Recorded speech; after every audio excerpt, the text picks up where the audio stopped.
Hello, everyone. My name is Cameron Cowan, and as you can see, we're back with the lovely Zolal Habibi, who we're going to talk about. Guess what? We're going to talk about Iran again, and you'll never guess why. No, I'm joking.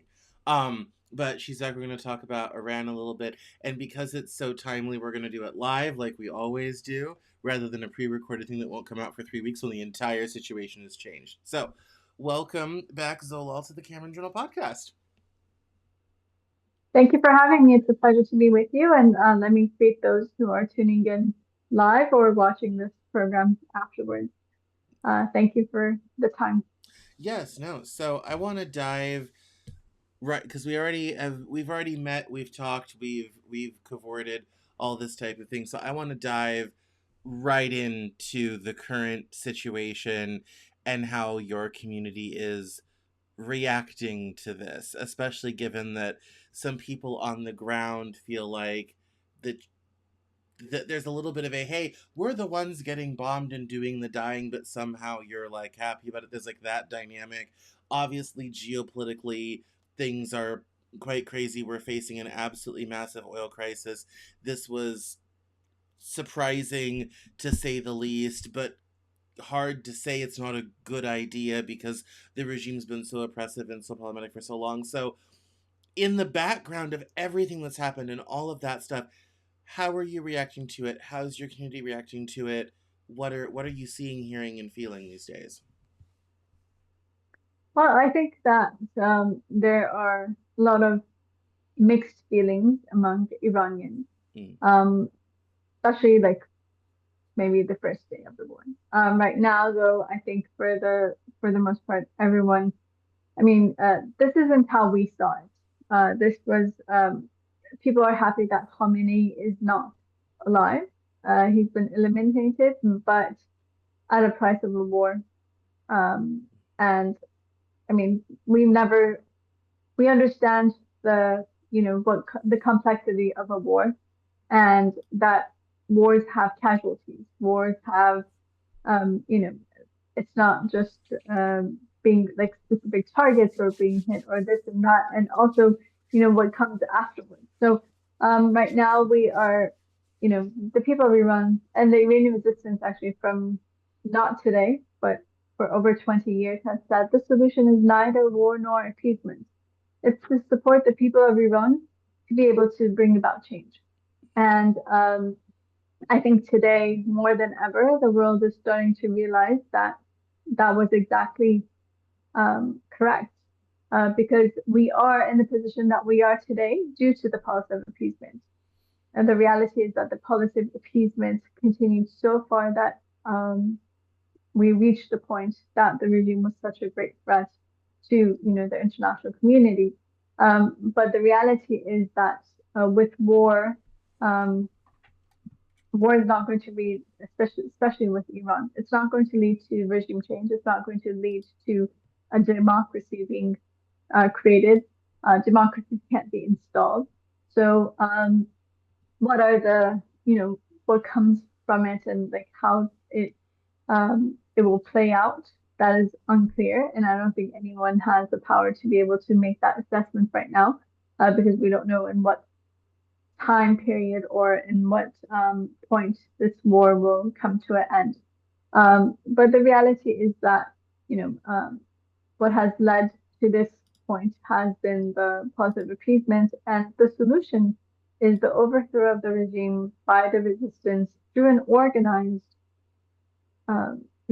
resistance with uprising and liberation army of the people of Iran. So I think that that is something that needs to be addressed more because we're not stuck because again the third option, we're not stuck between just these two options. It's either appeasement or war. No, there is a third option, and that's supporting the Iranian people and their organized resistance movement that has been fighting this regime for decades. But unfortunately, due to the policy of appeasement, they were the ones who were used as the bargaining chips at every negotiation, and they paid a grave price for the policy of appeasement, and their hands have been tied due to that. So now that you remove the policy of appeasement, it just starts to open the hands of the Iranian people to be able to take their destiny into their own hands. And I think that's something that's important to recognize and understand. No, and I want to jump in on that because I think President Trump thought that a few well-placed strikes and bombings would cause the people to rise up against the government, and the regime change would take care of itself, sort of thing. The regime has shown to be surprisingly resilient in face of these attacks, despite the fact we chopped off the top 40 people of their government by air mostly. um and that it has not had quite the result of that so far. From what you're hearing, and you Let know, me why has explain. what is the situation on the ground? Yeah, well, let me explain and put that into perspective a bit. The reality is that the Iranian, from day one, we've also explained this. Like Iran is very different from other countries in the region, be it from like a geography perspective, be it from the geopolitical politics of the region, and also like how the structure of the government is itself or the regime is. It's like when we were speaking about foreign intervention, there were two, um, I guess, examples like people would raise. One would be like something like Venezuela, and one would be something like Iraq.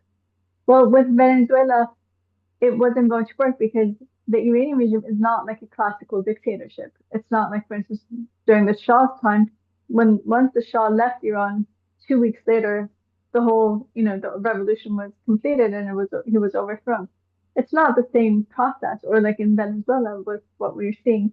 Um, when you remove Khomeini, the apparatus is still intact. Right. The regime, the system is still there. There's still the same way that when Khomeini died, Khomeini replaced him. Now, this time it's turned hereditary for a regime that was supposed to be against hereditary rule from day one, but now they have replaced him with, Moshtaba Khomeini.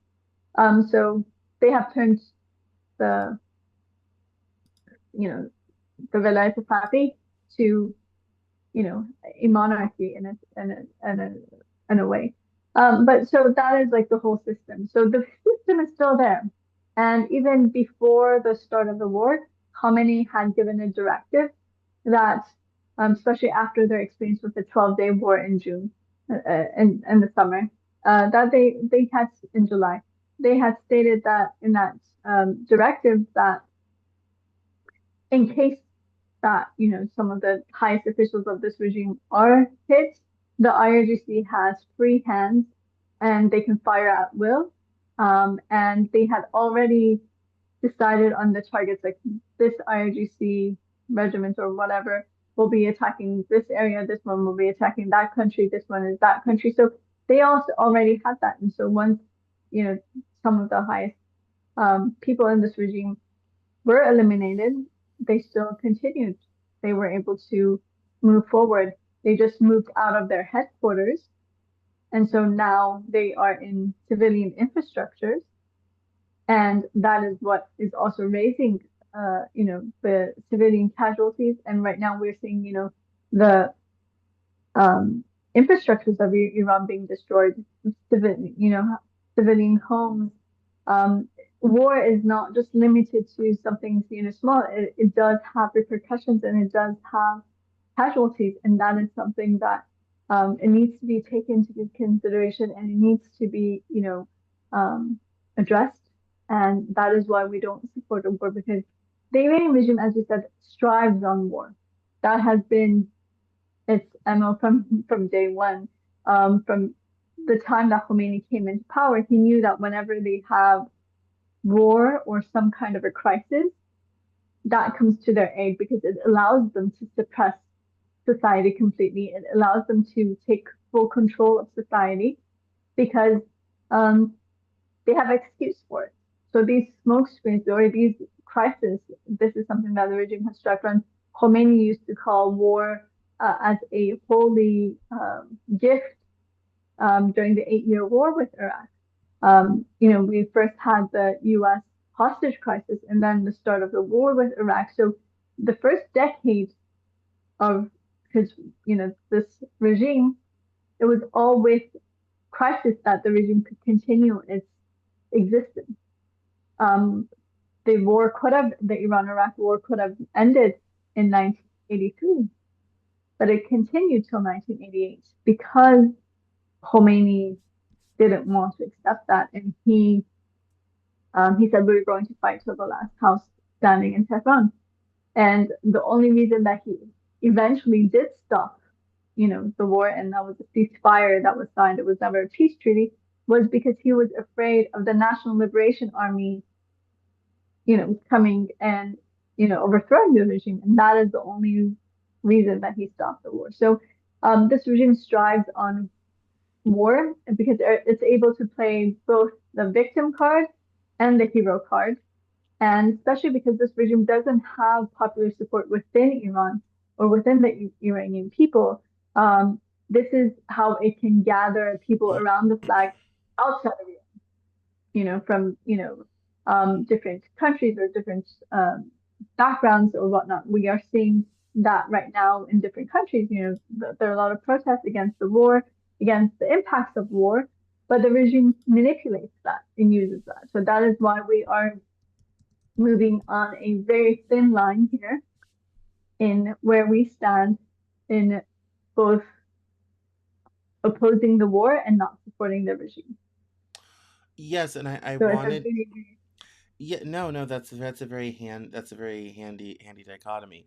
I know from our last interview, no fan of Reza Pahlavi the Shah, but he has now made this international call telling the Iranian people it will not be chaos if you overthrow them. There's this whole infrastructure. We can fly in and return normalcy to Iran right away. And he's kind of making a big thing about that, trying to also encourage this bottom up revolution. Again, I know you're not a fan of him, but thoughts? I imagine I know what you'll say, but thoughts for the listener? well, I mean, words are easy to say. Sometimes, what are you going to do in action? I Yeah. think the reality is So that, far, it's a strongly he worded press release. So, exactly.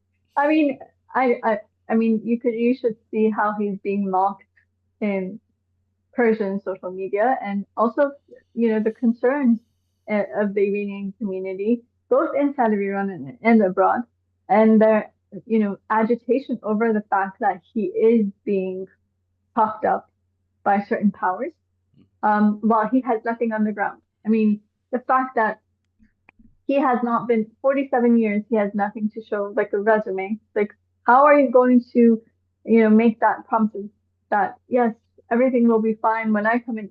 On what basis? Where is your, where's your even, your own office? Like, you only have like three, four people working for you. That's not going to be something that's going to run a government, which is quite clear. Um, the reality is that if you look at the blueprint that he has presented for the interim government, which he first has spoken about this just this summer. So before 47 years, there was complete silence, and this summer he came up with a 176-page plan. It's a blueprint for a dictatorship, worse than his father's. And even the interviews that he's doing is very alarming too, because it is everything that he's doing is exactly the continuation of his father's rule, and that is what the people of Iran revolted against. I mean, the people of Iran threw his father in the dustbin of history. We are not in the business of recycling dictators. He is calling for the revival of the Salon, the revival of the what is he calling them now? The Eternal Guards. He just gave his statements about them just 2 3 days ago again. That we are going to form the revival of this Eternal Guards, which was the IRGC before. So what is he talking? Like, what happened actually after the 1979 revolution? That's really important to understand. The Savak was rebranded as Devak, and the Eternal Guards. or whatever he's calling them now, were rebranded as the IRGC. And now he just wants to go back and change those names again. Well, that's not what the people of Iran want. And the fact that I don't know if you have heard, but unfortunately, a Iranian dissident was murdered in Canada last month. His body was just retained just a few days ago, and two people who have been arrested for this crime right now. We have to see the whole court process and whatnot, but those who have been arrested in connection to this case, they are supporters of Pahlavi. Mm-hmm. And why was he the target? Because he had filed a complaint in court against Reza Pahlavi. So this is exactly how the Savak used to work. And right now they're calling for the revival of the Savak, make Savak great again, Savak 2.0. This is exactly what we're seeing. They are bullying people, they are attacking people on the streets, even abroad, and they're not even in power. I mean, Khomeini at least waited until he, you know, reached power before eliminating their opponent. So that is the reality of Reza Pahlavi.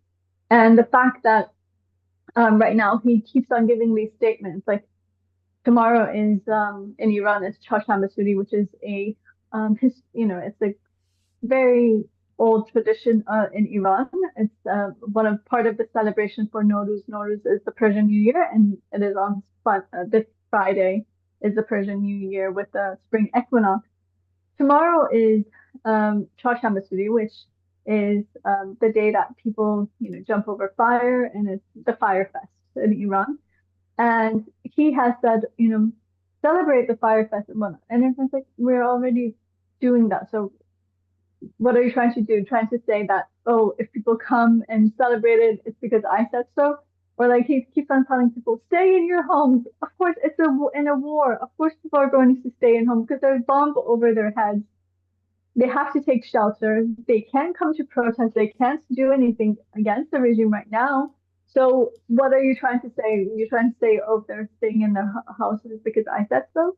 I mean, this is like a joke. But the reality is that, the things that he's doing, I don't know if you guys, if you saw the prank that was done on him by two Russian pranksters. They presented themselves as, advisors to Chancellor May, and he thought it was a official meeting, and I'm not going to actually even discuss the how he was pranked part because anyone who has any understanding of politics or international politics would have caught on because the person sitting in front of him said, "My name is Adolf," and he had a Hitler mustache, and he didn't catch on to that. First of all, in Germany, that name is forbidden, and So's the he said, mustache. "My All of it grandfather is worked with," banned. All of it in Germany is banned. Yeah. and he said, "My grandfather worked with your father," and he didn't catch on to that either. And but I mean, I'm not going to even get into that part of it because that was his just, and he didn't understand. I mean, the Russian accent was clear that that's not the German accent, but that's fine too. I'm not going to even get into that. What I'm getting into is the things that he was saying in this meeting. Mm. They said, yeah, Germany is willing to enter in the war. And he's like, that's great. Um, he said, we are willing to bomb Tehran. And he said, that's great. That would be great. So the US and Israel will be isolated in the international community. And we would be more than happy to have you as part of this crusade. First of all, That's a very who, interesting word. yeah, the word crusade.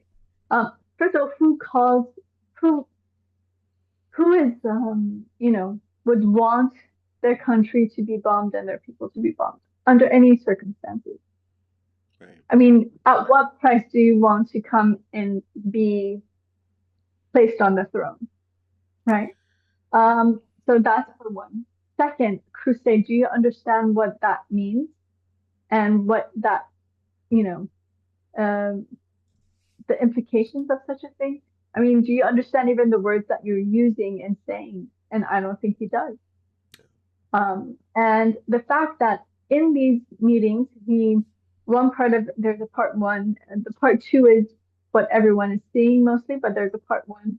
And there they asked him that, well, we have a lot of oil deals currently with the Iranian regime. And he says, well, he already goes and makes promises about keeping those, you know, contracts and whatever, and making sure that, um, they will be, repaid or whatnot for their role. Right. And he is also making these promises on television now. I don't know if you saw his interview with Fox and Friends about 2 weeks ago. He says, I promise, in other words, he says, I promise about $1 billion in revenue to the US in the first year if I am placed in position. Um, and then he went on in an interview with Laura Trump.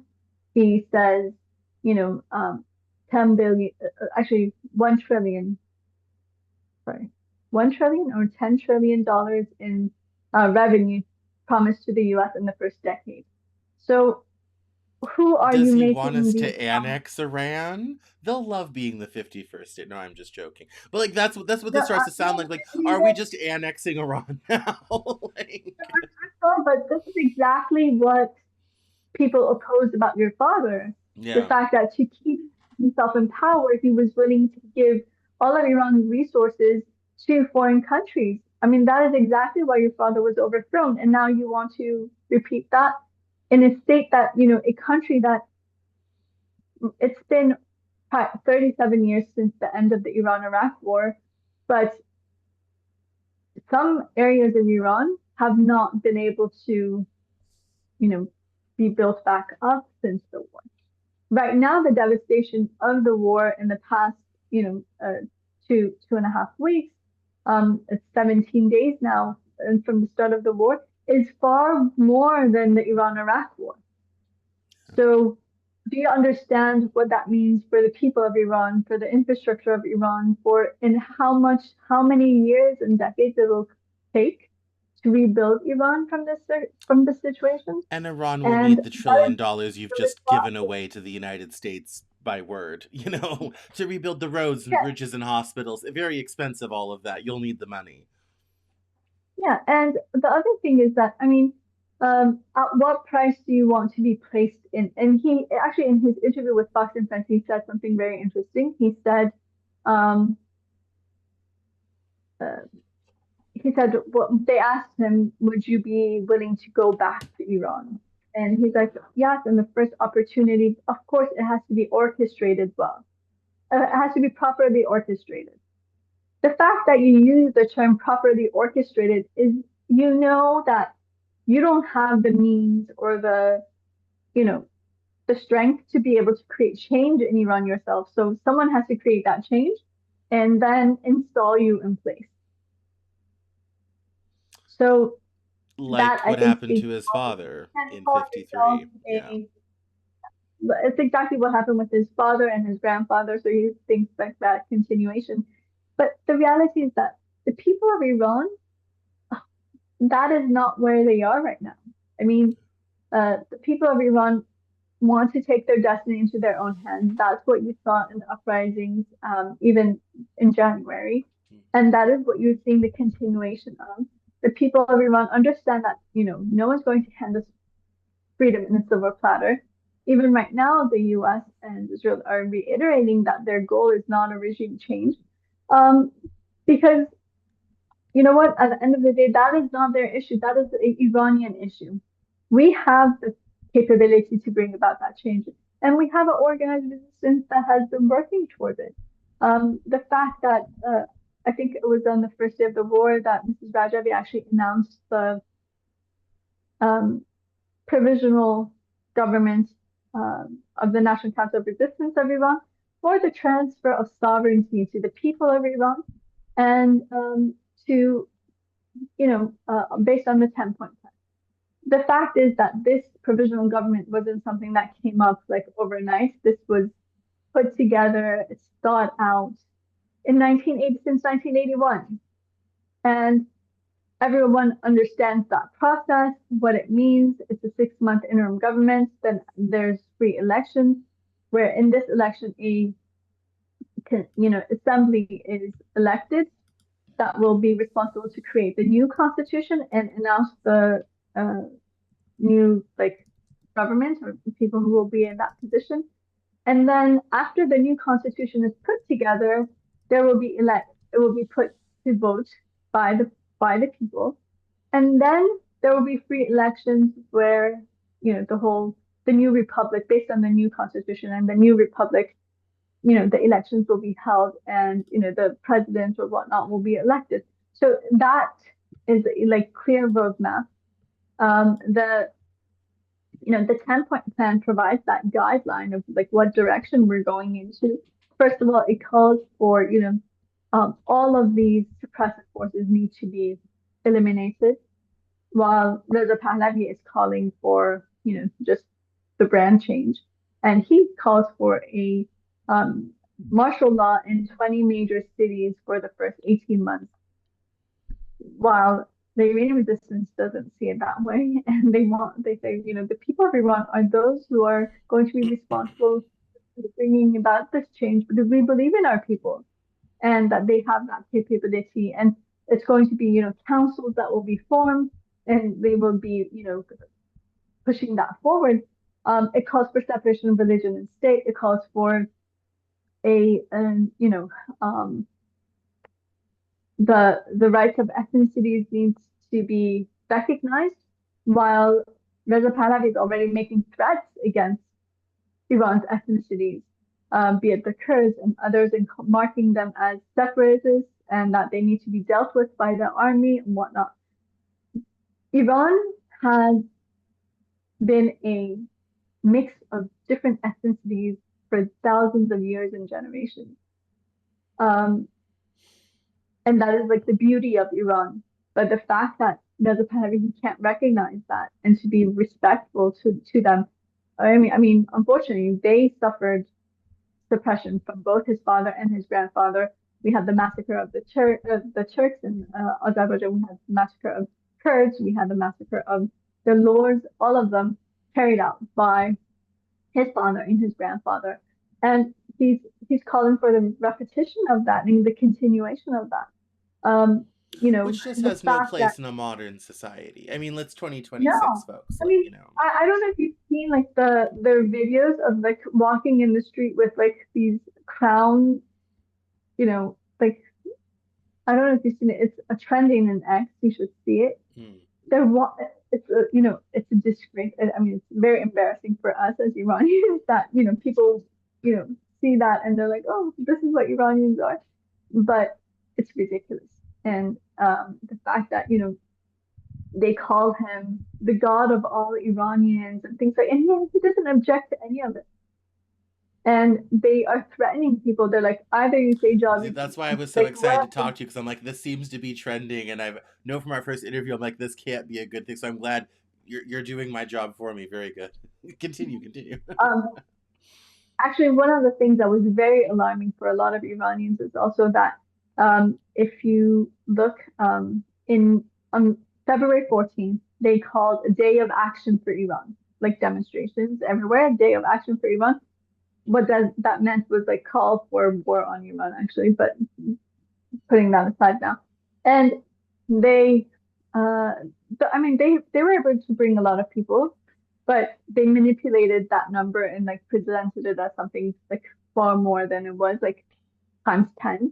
Um, the crowd that they had in Munich, they said it was 250,000 when it wasn't even, the whole place that they had fits about 300,000, and they were filling about an eighth of it, but they presented that as 250, but that's one thing. And then they had one in Toronto and LA, and they said each one of those are 350. They were still 50 short. So a demonstration that they had in London, which was about 3,000 people, they said it was 50,000. To make it 1 million people, to be able to present it as 1 million people are calling for war on Iran or attack on Iran. In these protests, three speakers, two in Munich and one in LA, used the slogan, one country, one flag, one leader, which is exactly the translation of the slogan from the Third Reich. Yeah. And that is alarming to many of us. The fact that to actually use that in Munich, you know, The that irony, is I know, it's the killer. irony Yeah. of it. And the if you look at that protest, it was supposed to be on the 40th, around the 40th day or whatnot of those who had been killed in Iran. Not one mention of those, I mean, not one slogan in support of those who were killed, not one slogan in regards to the over 50,000 people who have been detained in Iran. The only slogan that they had was "Long live the Shah."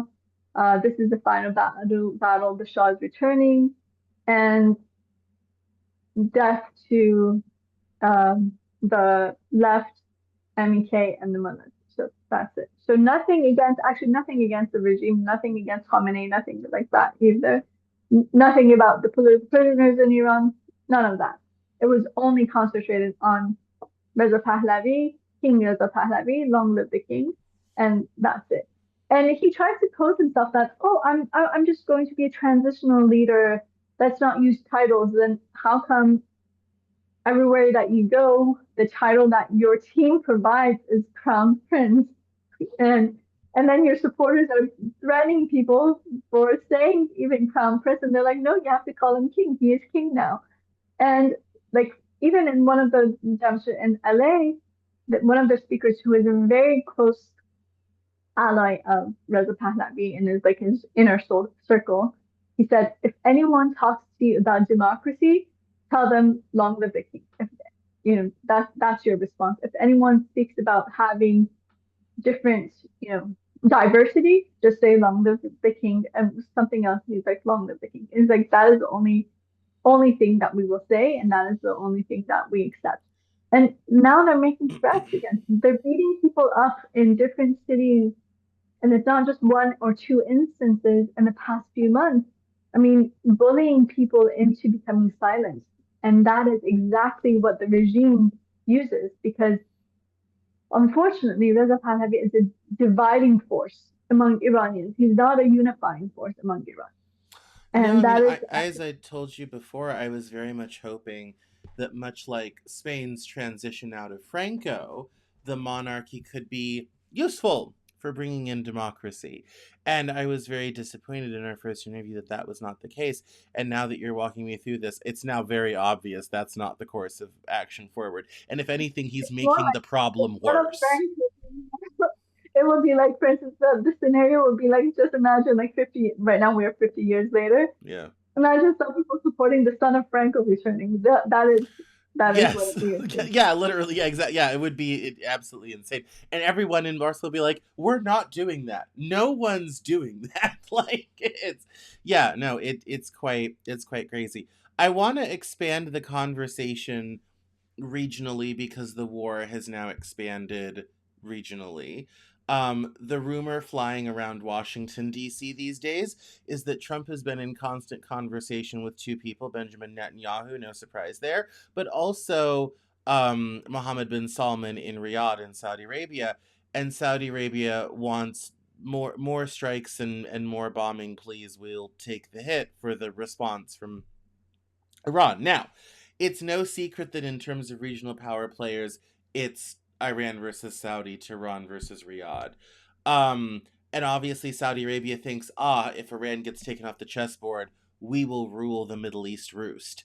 Um, how does the regional geopolitics, especially now that Iran is the current regime anyway, is bombing Gulf states, how does that play into the conversation about the future of the country and what regional power situation might exist as this develops?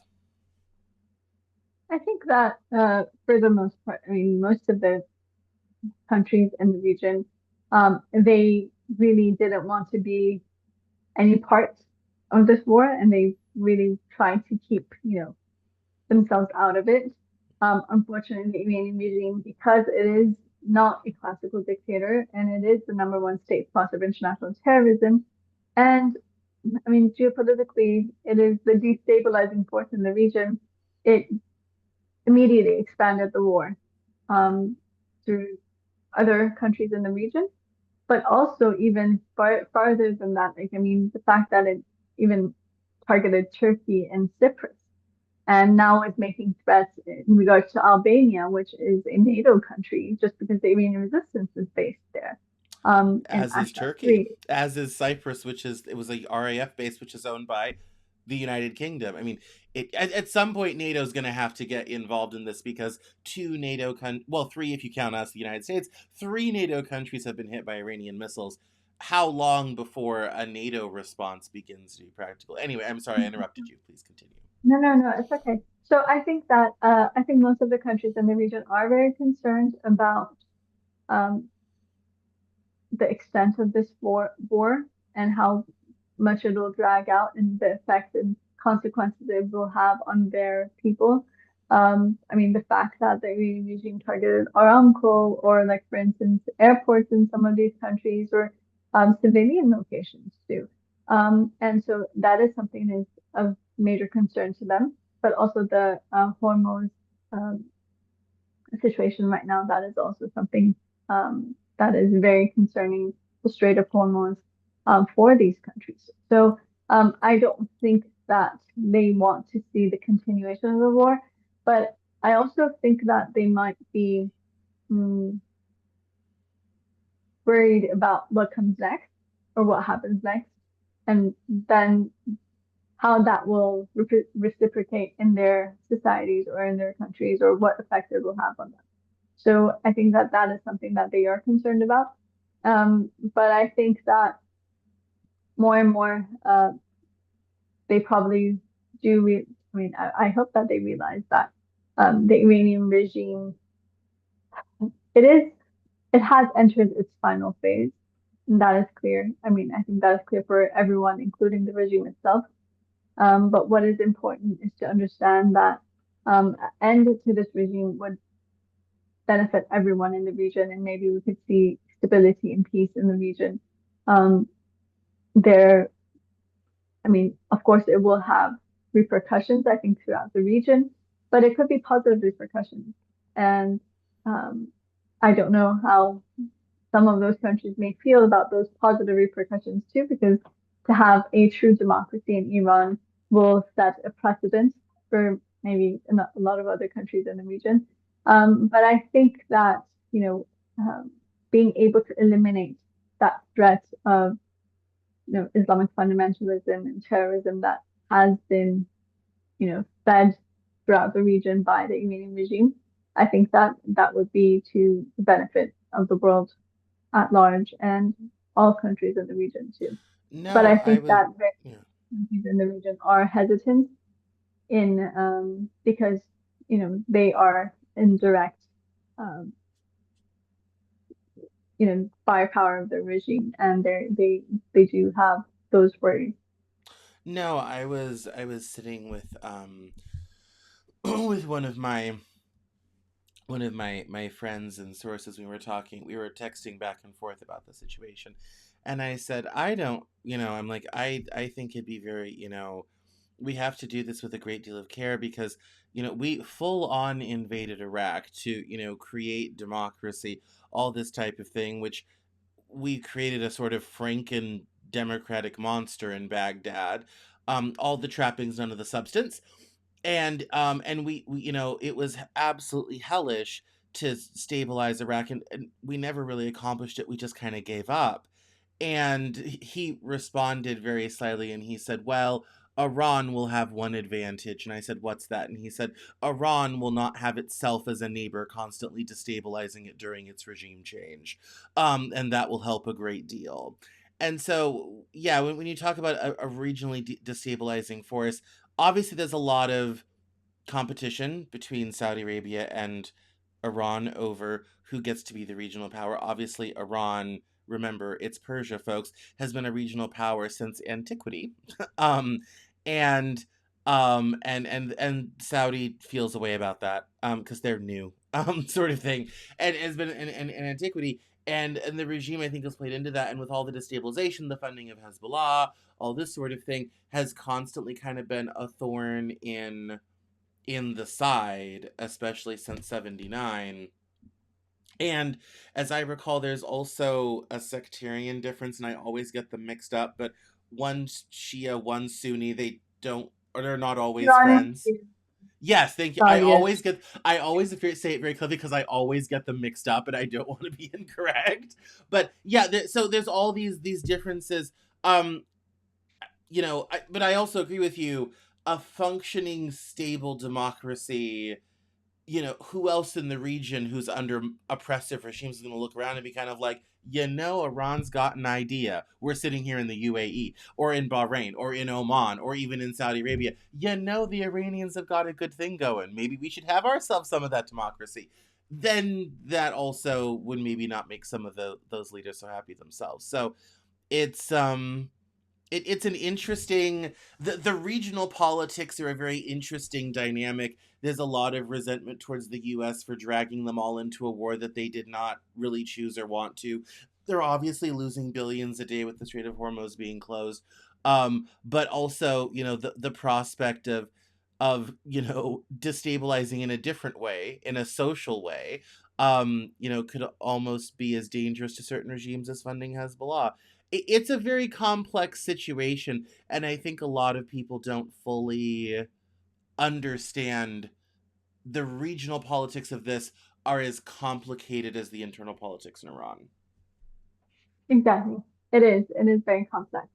There was something else that you pointed out in the beginning that I'd like to address.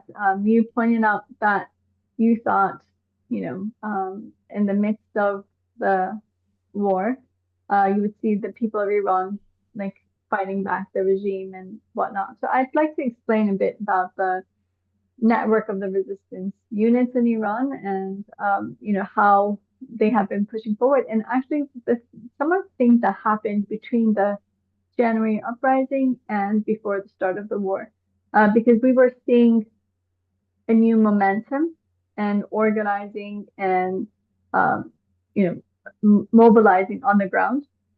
And so I think that is something that maybe a lot of people might find interesting, and it's something that isn't addressed um, as much as I think it needs to be addressed because this is actually part of that solution.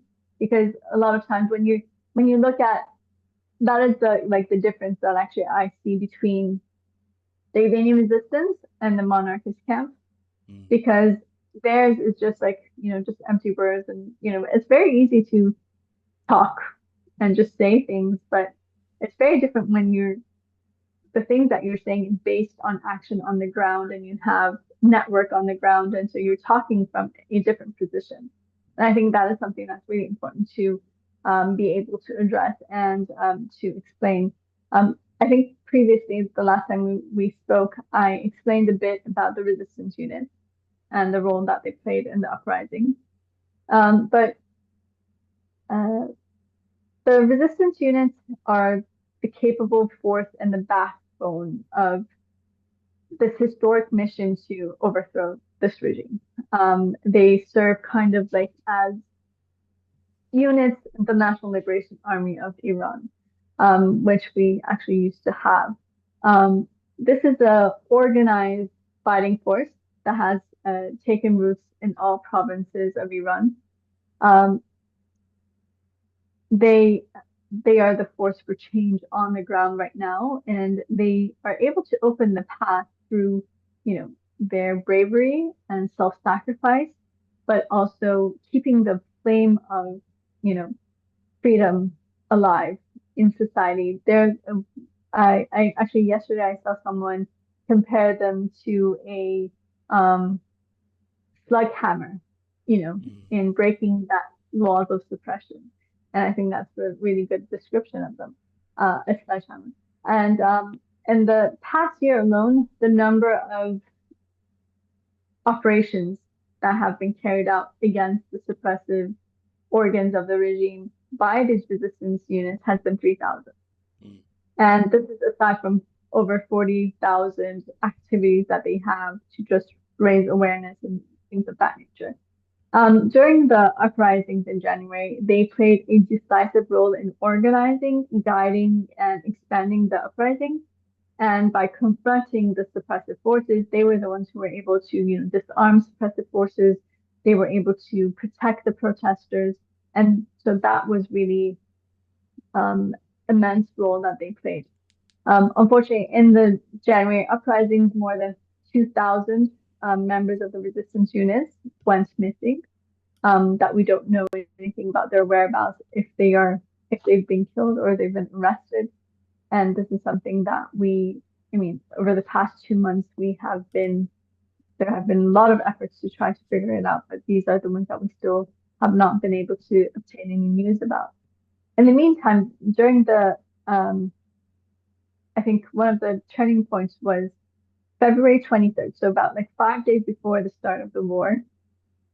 Um, 250 members of the resistance units carried out a armed attack against Khamenei's headquarters.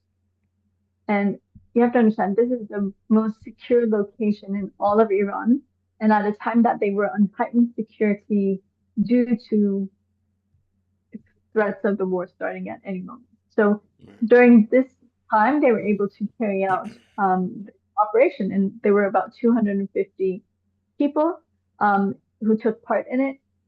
82 people were either martyred or arrested, or they were killed or arrested during the operation. But um, I think that the impact that it had and the message that it had for the people of Iran, but also for the regime, was immense.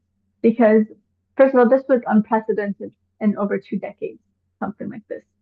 And on the other hand, it showed the people that the regime is in a much weaker position than it shows, or tries to present itself, because such a thing was even possible in the most secure location in all of Iran.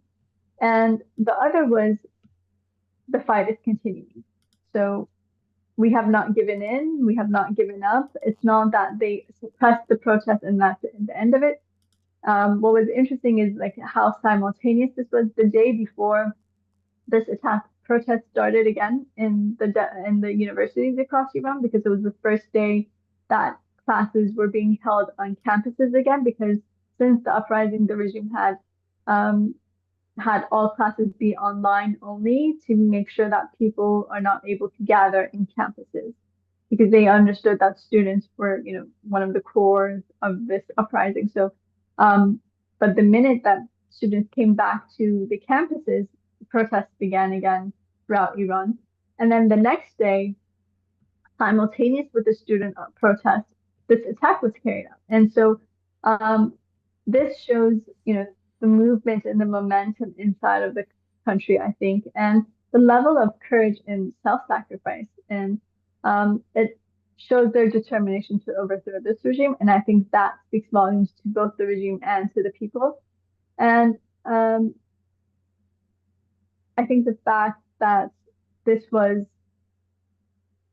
you know, right during 1 week after the ceremonies for the memorial of all of those who had been killed in these protests, it just showed, you know, the younger generation, like this is the path forward. We're not mourning.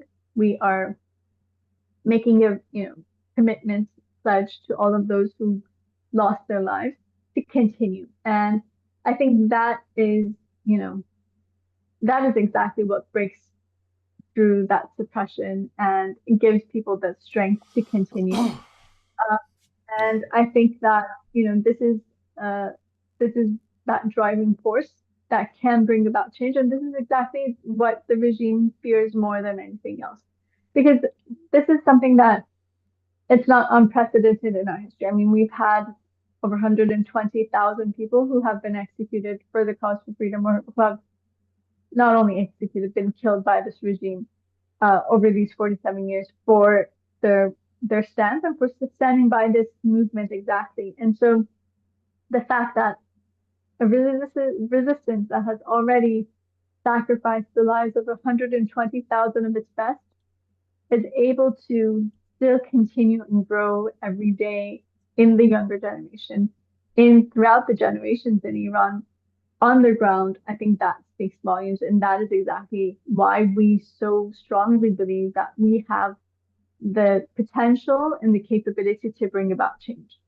Yeah. Yesterday, actually, a audio file was published by Simaya Azadi, it's Iran National Television, the television network of the Iranian resistance. And it is a report of one of the commanders of this operation um, from that day, but it was just sent to them yesterday from the headquarters of the MK headquarters inside of the country, inside of Iran. So hearing that for me, even as someone who is a member of this movement, someone who understands the ins and outs of this movement, it was, it's tremendous.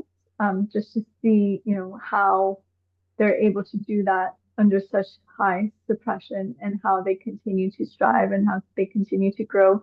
And the fact that even today, the Iranian resistance reiterates, you know, once this war stops, the people of Iran have that potential to bring about that change. Allow them to do it. Stop the current situation so we can move forward and the people of Iran can bring about that change and they can take their destiny into their own hands and to be able to form the future that they they seek. And I think that's a very important message that we need to, you know, pass forward. No, and I think it is also, I think, very helpful to remind people how much the regime has taken every opportunity to undermine resistance within the diaspora. And I'm only bringing this up to demonstrate how pernicious this is.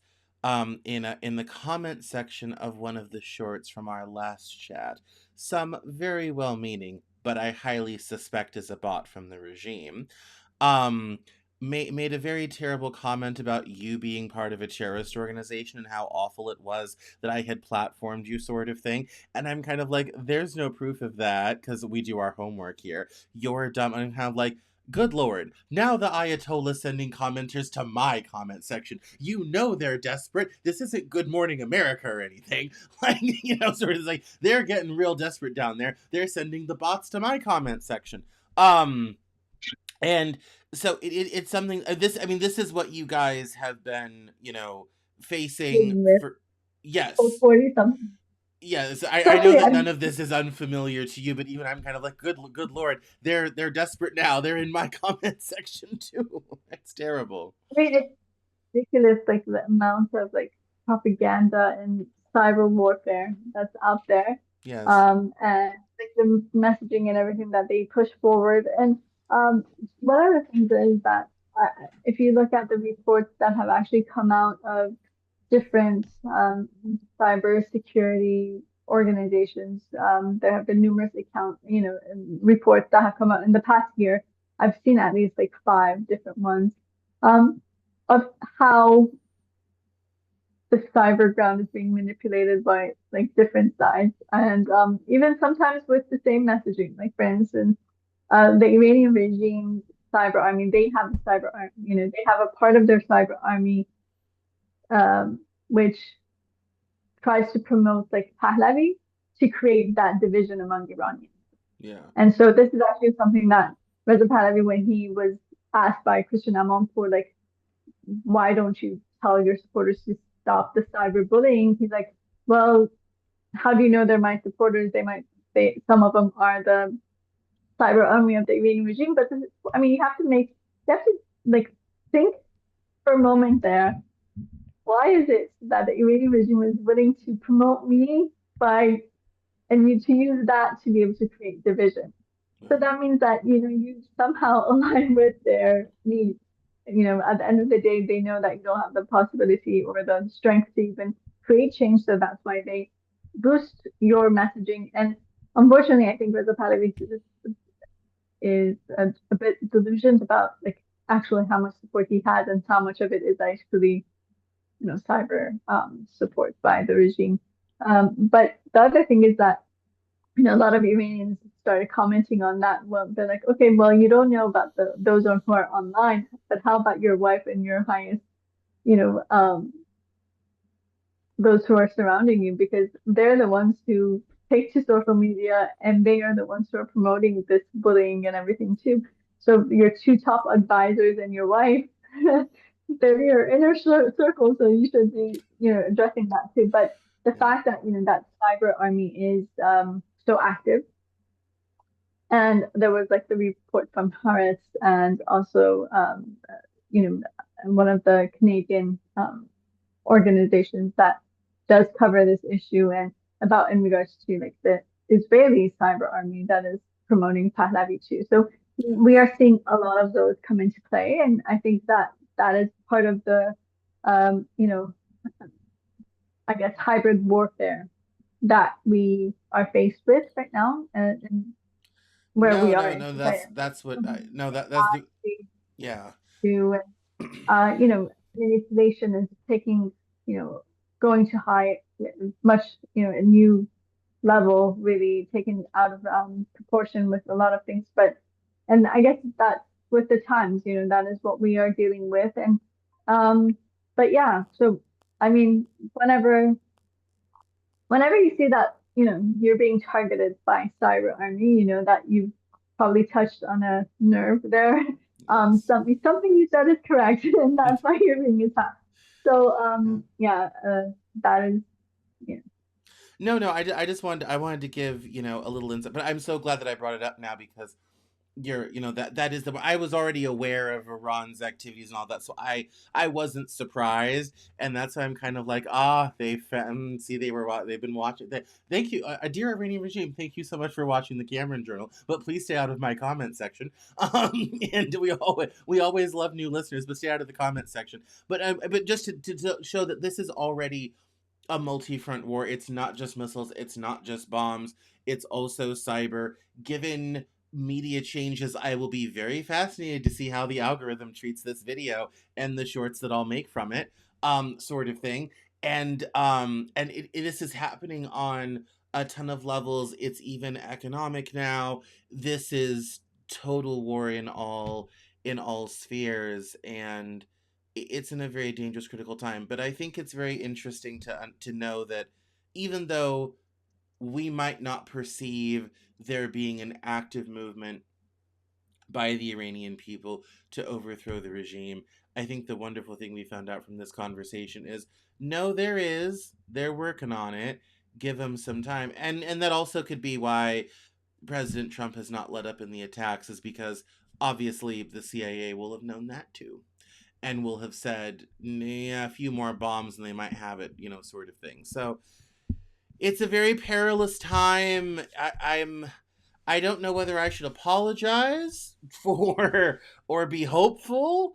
But it's amazing what has changed since the last time we spoke, and it wasn't even that long ago. So yeah. I think that one of the things I'd like to address, like really quick, is when we say change is possible by the Iranian people, it's based on like actual, actual specifics. I think if you want to look at like what that structure consists of, it's, there's different components that bring that together, and that is what gives us the power to say, with full belief that we have that possibility to bring about change. One is like first the Democratic Coalition, the fact that the National Council of Resistance um, does embody like people from different ethnicities, different religions, different political backage, political viewpoints and whatnot, and extending that, that solidarity. I mean, the fact that the NCRI has called for the National Solidarity Front, and they have, laid that out for people to be able to join, even if you don't agree with the NCRI. But if you agree on three simple principles, one is the complete overthrow of this regime, two, separation of religion and state, and three, a republic. So it's very basic things, and that's why we say like secular democratic republic, is that that covers everything from that National Solidarity Front. There's a realistic strategy for removing, the IRGC and this regime, and that is with a network of resistance units throughout Iran. Um, and then we have a guiding organization for advancing this struggle that has the experience of 60 years of fighting this regime and the previous regime day in and day out. So I think that's really important. And the fact that we have a plan and program for the post overthrow period. So that is what guarantees that there's not going to be chaos or civil war or any of that that some people do try to present. Um, I think that that is really important to understand. Like those who try to say that that would be the outcome, it's either the regime who wants to scare you of a democratic system, or it's the monarchists who want to scare you of a democratic system. One says there's going to be chaos, and you know that is what the regime says, and the monarchists say that there's going to be civil war, there will be division, and there's going to be separatists and whatnot to try to say you need to consolidate power in. That's their message. And I think that's really important to understand that that's not the case. And if we do have a true democracy in Iran, I think that we will see the country flourish. And with all its ethnicities, with all its different, people from different backgrounds and from different walks of life. And I think that that is the beauty of any society. Diversity is what makes this just a society strives, not vice versa. So I think that's really important to understand and um, to support. No, absolutely. I mean, I'm very excited for a democratic Iran. I didn't tell you this last time because it's super sappy and dumb, but then we'll be over. I don't know why, but I've always been very drawn to going there. I have no clue why. I have absolutely no clue why. I've just always wanted to, obviously never been able to, sort of thing. So I'm excited for the new democracy, so I can finally find out why my body thinks we need to go there, sort of thing. But it's a Beautiful, beautiful country with a beautiful culture, and it's known for hospitality. So yeah, it's yeah. I look forward to that day too. No, no, and I think just from a as as a geopolitical scientist, all this sort of thing, I look forward to the coming regional stability, and I again, as I said in our first interview, I always laugh about the Iran situation because we did this to ourselves. Like we are the progenitors of most of the problems, and by we I mean the United States. We are the fault of a lot of issues, and I'm hoping that the outcome of all of this is your vision of a free, secular, democratic Iran, and we can hopefully. I guess the only good part about this is that maybe this is our opportunity to right a wrong of something we did very wrong in 1953. Thank you, Kermit Roosevelt. Um, and finally, deliver the future for the country it should have always had all along. So, um, please We pardon hope our dust, I would say. no, we hope that that day comes, and and it is part of evolution, right? To be able to evolve and move forward and learn from the lessons that we've learned, I think that those are very key because I think in the past 100 years, Iran has been able to, I mean, if you look at all of this as, the fundaments, those bases that are being created.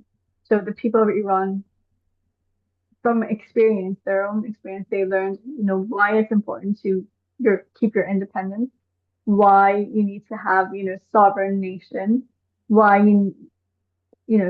dictatorships in all forms, be it turbans or crowns, are against that. And so now this is going to be instilled in our history, and hopefully it'll pave the way for a true democracy that will be able to flourish for, you know, decades and centuries to come, hopefully.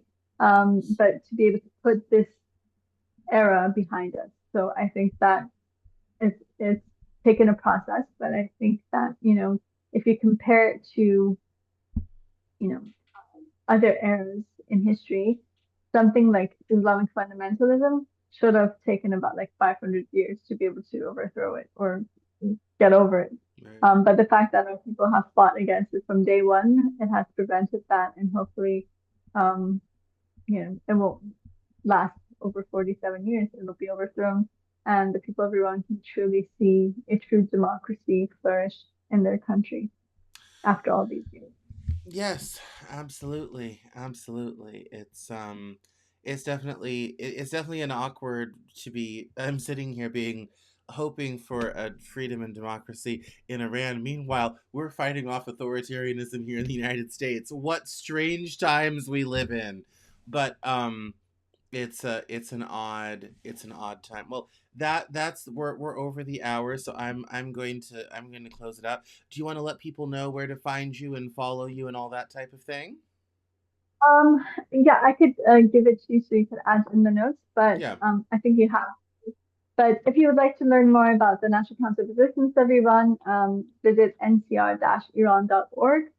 To learn more about Mariam Rajavi and her viewpoints, you could try Mariam Rajavi for change.com or mariam-rajavi.com.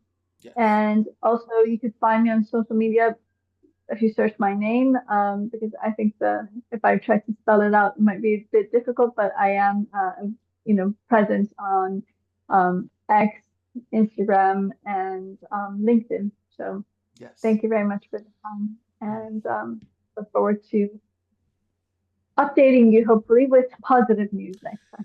Yes, no, I want to see you on television with all of your compatriots in downtown Tehran announcing democracy. We'll just work on manifesting that. So as time goes on. So all right, well, thank you everyone. We had a lovely group of people, 24 people here. Thank you everyone for joining the Cameron Journal podcast in this very unique podcast recording that I'm doing live because again the situation is so fluid. So I want to wish everyone a great afternoon. Have a great Monday. And I'll remind everyone to come back here at 7 o'clock Eastern for the Cameron Journal News Hour. Thank you so much, everyone. Thank you very much.